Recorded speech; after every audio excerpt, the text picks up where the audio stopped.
If you're looking for a specific function, you can search at the chapter section and check on description for any important update in the future. You can have a better view of your projects by touching them. To go back, just touch out with 2 fingers. If you had the paid version, you can also reorganize the canvas as you wish. To create a new project, just touch this plus button and choose the size of the canvas. This is the number of pixels of length and width. Use the bars or type directly over the text box. You can also use some of the many default sizes, or specify the size in millimeters or inches. The projects on Ibis Paint saves automatically when you press this arrow and go back to your gallery, or if you close the app. You will not lose anything even if the app crashes up. The app will record all the actions you do on a canvas. When an archive gets corrupted, the app will automatically restore it using this record. To open a previous project, just tab it and press edit button. You can hide or show the HUD by touching this arrow on the middle of the downside bar. You can also move the toolbar from left to right or even hiding it into the lower bar. If you hit the toolbar, you can access to it by tapping this pencil button. You can also change the number of columns displayed from settings menu. This is really helpful if you have a small screen. To use brushes, touch any of these brush icons. As you can see, Ibis Paint has an insane variety of brushes. The ones that I use the most are soft pen, hard pen, airbrush and pencil, but there are some other interesting options like pen fade, watercolor and material brushes like hair, shine, nature and many others. If you don't have the paid version, you might have to eat some publicity to be allowed to use most of them. You can also custom use brushes presets and create and even import custom brushes. To see your history list and your custom brushes, just touch here.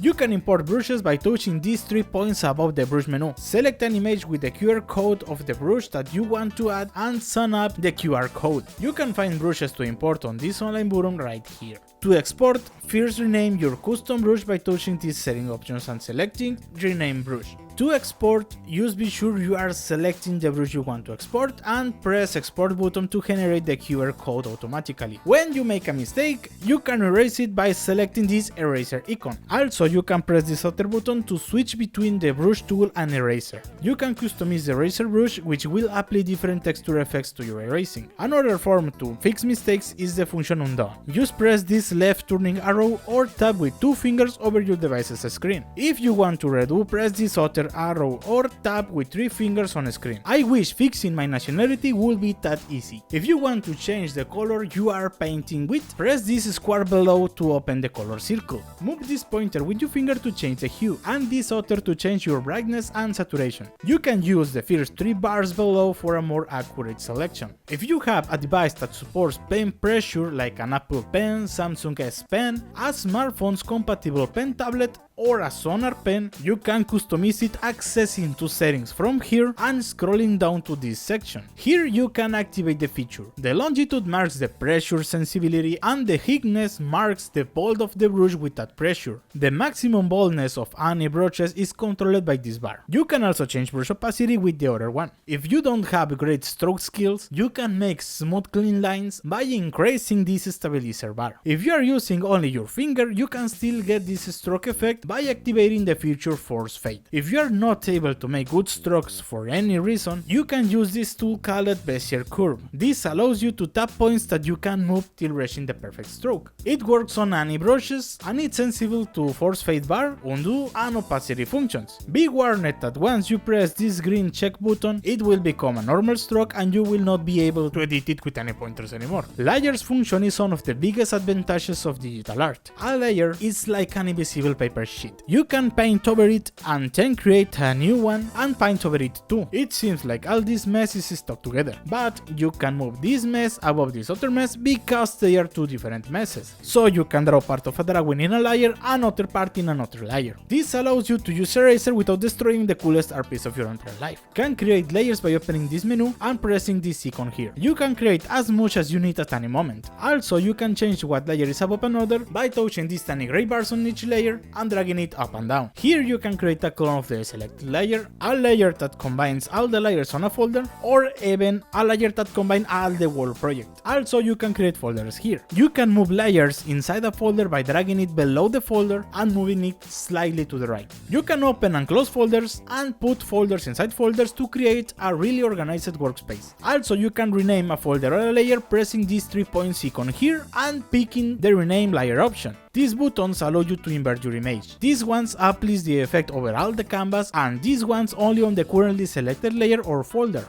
This arrow combines the current selected layer with the layer below. The option upside erases all the content on a layer without deleting the layer, while the option at the bottom eliminates the layer with all its content. The background options allow you to visualize the colored sounds. You can choose between white, dark web, or light web, and this bar changes the layer opacity. This twisted arrow icon allows you to create a clipping mask. Clipping a mask makes that the content on a layer can only be visible when it's over the content of the layer below. Really useful to prevent getting out of the line. I have used this option especially when coloring eyes. If you need to import an image to the canvas, open this menu and press the camera button. Find the image in your storage, move and resize it as you desire, and press the check button here. It might activate line extraction function. This is a preset feature that erases white color and leaves only the line art. If you don't want this to appear each time you import an image, open Settings menu and deactivate this option. You can still extract line art from images whenever you want, opening FX tool and choosing line extraction. To move a layer's content, press the transform tool here or here. You can move it just dragging with a finger. Use 2 fingers to escalate it, press this button to spin it, and can also use the axis bars for more exactitude. Notice that if you move an image beyond the canvas limit, it will be erased once you press the check icon. This option is supposed to be an anti-pixelation function, but it isn't working very well yet. Perspective tool allows you to change the perspective of a plane drawing. You can also select any of the repetition options to create a pattern. Mesh from tool creates a node map that you can deform as you desire. You can use it to add a plane image to clothing or to make a stroke fit better instead of erasing it. Magic Wand and Lasso are great digital art tools. With Lasso you can surround an area that no will be selected. If you fail at your selection, you can use this option to try again, use this other to add more selection to your selection, or this tier option to subtract selection. You can only interact with the content on a selected area. You can only paint or erase in this zone, and if you use the transform tool, it will only move the content inside the selection.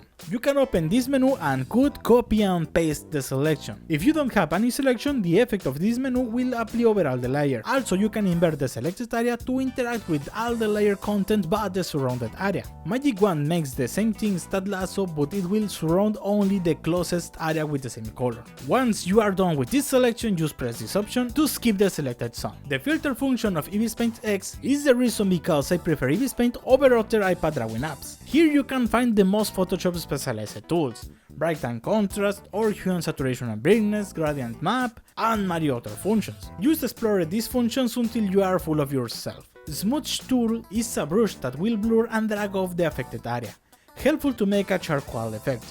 Blur tool is a brush that blurs. I use it really often to create smoothness on my shading. The special tool is a brush that will push away the affected area without any fading effect. It has many secondary options. This one will drag in all the affected area to the center of the brush like a dark hole. The third one will do the opposite, and the last one will revert the effect of any of the other brushes. Bucket tool is quite simple. It is helpful to fulfill big areas with a plain color. It will fulfill considering all the layers on the canvas unless you change this option to fulfill based on the current layer or a specific layer of your choice. You can activate the gap recognition to make it able to fulfill open strokes. It can make mistakes often, which is not so bad as you can move your finger and fulfill many zones very fast. The text tool on Ibis Paint is very practical. Just touch it and point anywhere on the canvas. It will open a text box where you can type whatever you want. You can change font here. These are the preset fonts, but you can download any of those, and even download external fonts from internet if you touch here. You can move any font to your favorites list with this star icon.